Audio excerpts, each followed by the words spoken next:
Hi, welcome to the 5th episode of the BES Lion's Roar. I'm Anna. I'm Bailey. And I'm Tyler. Our theme for this month is things we love at Brooks. So Anna, what's your favorite thing about Brooks? Well, I really love the great books we have in the library, and I heard that the book reviewers have some of my favorites. I'm Luke, and today I'll be talking to you about Pete the Cat and the Lost Tooth by James Dean. This book is great for the younger readers. When Pete loses his tooth, he puts it under his pillow. And he sees the Tooth Fairy. The Tooth Fairy tells him that it was a busy night, so Pete decides to help the Tooth Fairy. So the Tooth Fairy gives Pete magical wings and tells him to visit the cool kids, Callie, Alligator, and Gus. The Tooth Fairy tells Pete just take the tooth and leave a coin. He then goes to Alligator's house, takes his tooth, and leaves a coin. Then he goes to Gus's house, but he can't find the tooth. Pete looks all over the room, and the tooth wasn't there. To find out more about, or to see what happens next, check this book out from the library. Hi, I'm Alex, and today I will be telling you about The Diary of a Wimpy Kid, The Getaway by Jeff Kinney. This book is for our theme, Books We Love at BES. You can purchase The Getaway at the book fair. Greg's family is stressed. They were having a normal Christmas, and Greg couldn't wait for it. But the decorating was way behind, and nothing was right. Greg thinks they can pull it off, but then an ad came on for a vacation to Isle de Corrals, where Mom and Dad spent their honeymoon. And Mom announces that they're going there. All of them. Greg was hoping his brother would help him. Nope. So at the airport, let's just say there's some drama. When they finally get on board, Greg is wowed by the seats. Sorry, Greg, that's first class. Greg soon realizes that this vacation isn't all it's cracked up to be. Will everything be okay, or will this go all down in flames? Find out in The Getaway by Jeff Kinney. So since Valentine's Day was this month, let me tell you about my love. Food. Especially like that strawberry fluff in the lunchroom. Oh, I love that stuff too. A lot of people here love it. Let's take a look at their wonderful new Valentine's Day treat. Hi, And welcome to our kitchen. Today we will be making a special snack that all of us love here at BES called pink marshmallow fluff. This doesn't involve any kind of heat source. It can also be made without adult supervision. This recipe will be enough for 4 people. To start off, you need a large bowl, some mixing cups, a scraper, and a mixing spoon. And marshmallows, and whipped cream, and strawberry glaze. And don't forget the pudding. To start off, we will pour 8 snack-sized cups of vanilla pudding into the bowl.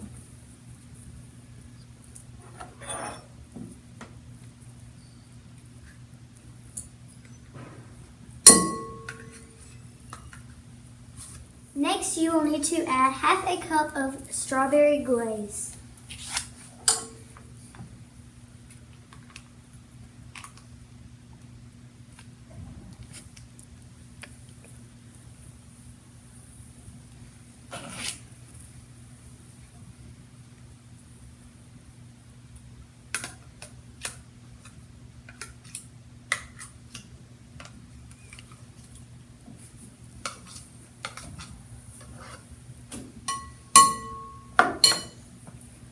Along with a cup of Cool Whip to the pudding. Use the scraper again to get all of the glaze and the Cool Whip mixed together.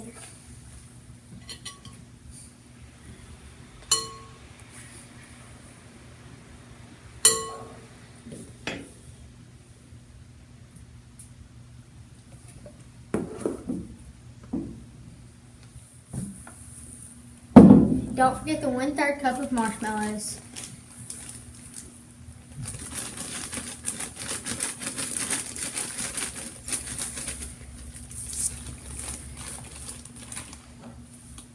Finally, mix all of these delicious ingredients into the bowl to get your amazing treat. Here's our finished product. So good. Yes. And now, back to the studio.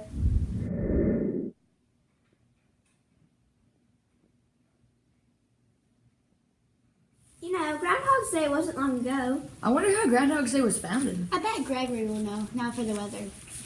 Hello there, I'm Gregory and I'll be telling you about the recent weather. Monday the 12th was warmer in the morning and cooled down as the day went on. Tuesday was the same, starting out warmer and cooling down as the day went on. Wednesday was warm. Thursday the 15th was warm and dropped a little as the day went on, and Friday the 16th was warm also. On another thought, January Monday 31st there was a super blue blood moon.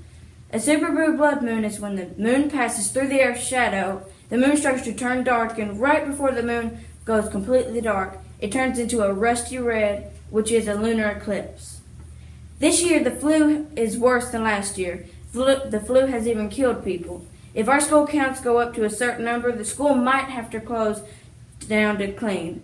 If you sneeze or cough, immediately get Germ-X or wash your hands. Tell your teacher if you feel sick or you were sick so they can send you to the nurse's room. I'm Gregory signing off. The Brooks High School basketball team did great. They won the county tournament a few weeks ago. Let's go to Carson and JK for more about sporting events. Welcome back to the BES Lions Roar. There is a bunch of things we love about BES, but our favorite is sports. Some of our favorite sports are basketball, softball, baseball, and football. Now let's talk about a big football game that happened not too long ago. Nick Foles threw the go-ahead 5-yard touchdown pass to Zach Ertz with 2 minutes and 21 seconds to go. The Philadelphia Eagles won their first Super Bowl by outscoring Tom Brady and the New England Patriots 41-33. And now let's talk about pro and college basketball. In women's college basketball, Danny Williams scored 20 to reach 1,000 career points and the nation's top scoring freshman. Trinity Carter added 23 points, and Texas A&M beat Auburn 78-59 for their 11th straight win. Victoria Vivian scored 20 out of her 24 points in the first half to help spark a struggling Mississippi State offense, and the still undefeated Bulldogs rallied to beat South Carolina. In men's college basketball, Colin Sexton scored 17 points, and Donta Hall notched his 4th double-double of the season, and Alabama rallied from a 10-point deficit to beat Florida 68-50. Missouri had never beaten Kentucky in the 10 previous tries, but behind Jordan Barnett and Cassius Robertson scored 16 points each, the Tigers finally cleared that big blue hurdle with a 69-60 victory. Auburn basketball continues its best season since 1999, and their record is 21-2. Also, Auburn has had the best home attendance since 2000. They've had 3 straight sellouts and 4 more in the last 5 games already announced. In the NBA, Kevin Durant scored 13 of his 33 points in the second quarter and matched his season high with 6 3-pointers, and the Golden State Warriors held on to beat the Sacramento Kings 119-104. Chris Paul had 22 points and 11 assists. Ryan Anderson added 21 points, and the Houston Rockets became the latest team to thump Cleveland on national TV, beating the Cavaliers 120-88. Brooks survived a back-and-forth first quarter, seized control in the second, and pulled away in the third for a 68-53 win over Russellville in the Class 5A tournament semifinals. Also, Brooks got put out of the basketball tournament on Tuesday after a wonderful season. The Lions now have a record of 28-1. Once Nashville got going, the struggling New York Rangers tried to stay close. However, the Predators just pulled away in the NHL. The Predators scored twice in the second period and 3 times in the third to beat the Rangers 5-2. The 2018 Winter Paralympics will be held in South Korea from February 9th to 18th. The Winter Paralympics Games is an international multi-sport event where athletes with physical disabilities compete. Some of the games are alpine skiing, biathlon, and ice sledge hockey. Hey Carson, have you ever heard of curling? Yes, it is a game that is played on ice, especially in Scotland and Canada, in which a large round flat stone is slid across the surface of the ice toward a mark. Members of the team use brooms to sweep the surface of the ice in the path of the stone to control its speed and direction. Did you know that Canada is the world leader in curling and has won 27 of the possible 42 men's world championships? The stone, or rock used in curling, is made of granite and weighs 38 to 44 pounds. That's all the time we have for today. Now back to the studio. So Tyler, you're on the Scholar Bowl team. Yeah, team has been to a few practice meets. Let's go to Abby and Carter, who are interviewing the team. Hi, I'm Abby. And I'm Carter. And we're Classroom News Reporters. Today we will be interviewing our 6th grade Scholar Bowl team. These certain students have been chosen out of the whole 6th grade. In case you were wondering what a scholar was, it means a highly educated person. What is the best part about being on the Scholar Bowl team? Well, we get to learn new things and compete with other teams, and we just get to have fun. What is the process used in choosing students for the team?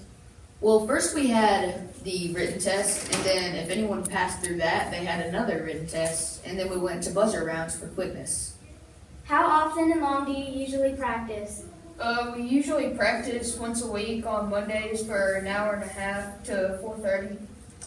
How many matches do you usually have a year? We have one practice match and then 2 matches that count for points. Do you have certain students that specialize in subjects? Not really, but the more we practice, we can identify ourselves in that. With this being your first year in Scholar Bowl, how do you like it so far?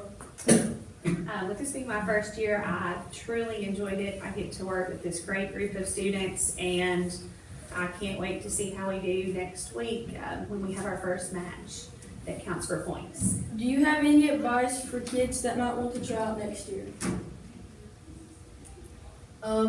Really just study hard and like try hard on the tests and just focus on them, and you can do well. Thank you so much for taking the time to be interviewed. We want to wish you enough luck on your next meet. We hope everyone out there had a great Valentine's Day. Now back to the studio. So Tyler, choose a card and don't let me see. Okay. Now put it back in the deck.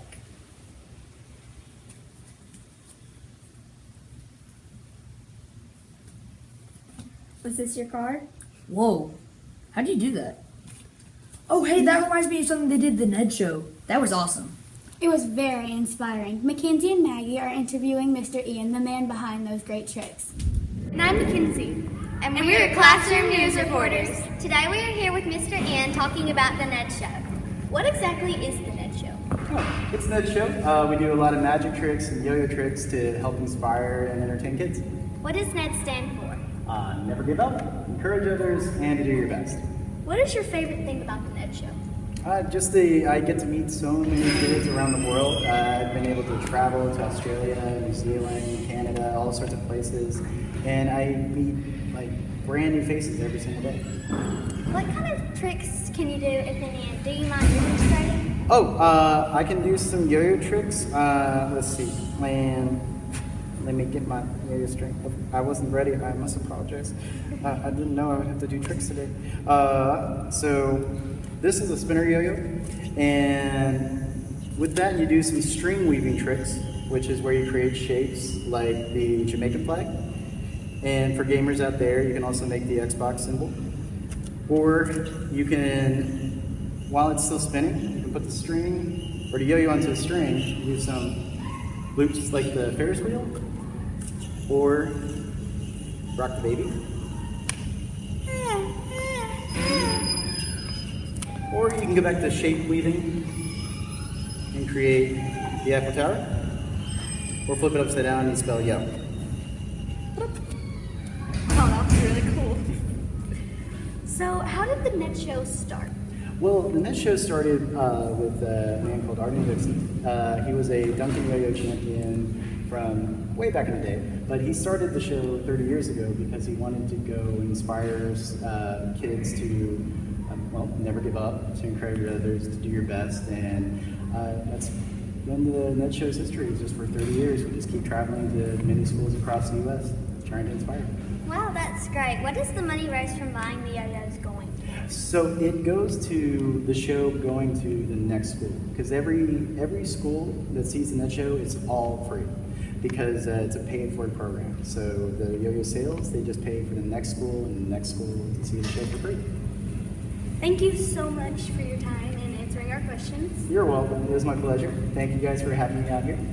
Until next time, now back to the Their wisdom and knowledge. But if you take the end to the next level and you decide to learn it, because learning is a fun adventure, then the things you learn become a part of who you are, and they will help you for the rest of your life. So, let's give your teachers a big round of trapeze.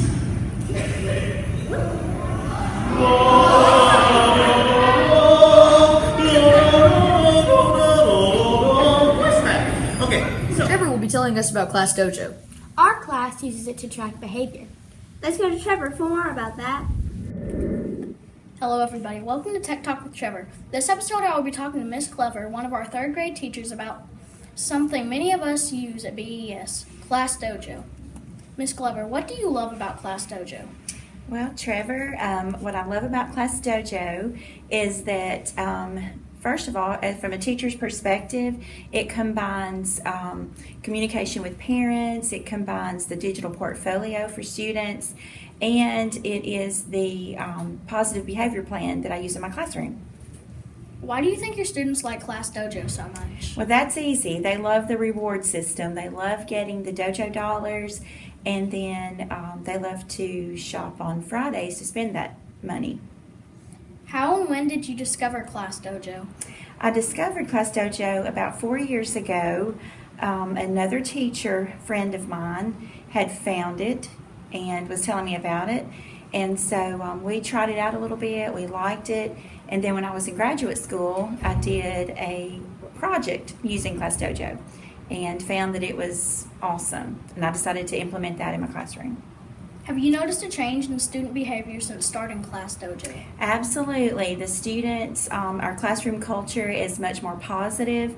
The students, the fact that they get immediate feedback from Class Dojo, they know immediately if their parents are going to get a note sent home, and mostly the feedback being positive, they get that pretty quick, and I think it helps the classroom as a whole.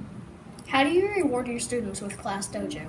I use Dojo dollars. So for every point that the students receive, they get $1 for each point. And then on Friday, they can spend their money on mystery prizes and just different things that we have from week to week. Why did you decide to use Class Dojo? Well, for me, I was honestly, I was looking for a way to improve the positive, or to focus on the positive in the classroom. I just felt like the year that I implemented Class Dojo, I just felt like every day there was more negative than positives, and also it's a lot about using technology, and so I wanted the students to have that opportunity to use the technology, particularly using it for their portfolios. And finally, do you have anything else you want to share about Class Dojo? Well, I just want to say that the students absolutely love it, and it's been awesome for student and parent involvement. It's super easy, and the students use it on the iPads, and I can use it on my cell phone, so it's a really cool app to have for both student, teacher, and parents to use. Thank you, Ms. Glover, for all your phenomenal answers and lending me some of your time. This has been Tech Talk with Trevor. Now back to the studio. Thank you, Trevor. Before we go, we have some important announcements. Read Across America will be coming up soon. Be sure to dress up. And our schools raised over $2,000 for the Leukemia Lymphoma Society. Well, that's all for this episode. I'm Tyler. I'm Bailey. And I'm Anna. See you next time on the BES Lines Roar.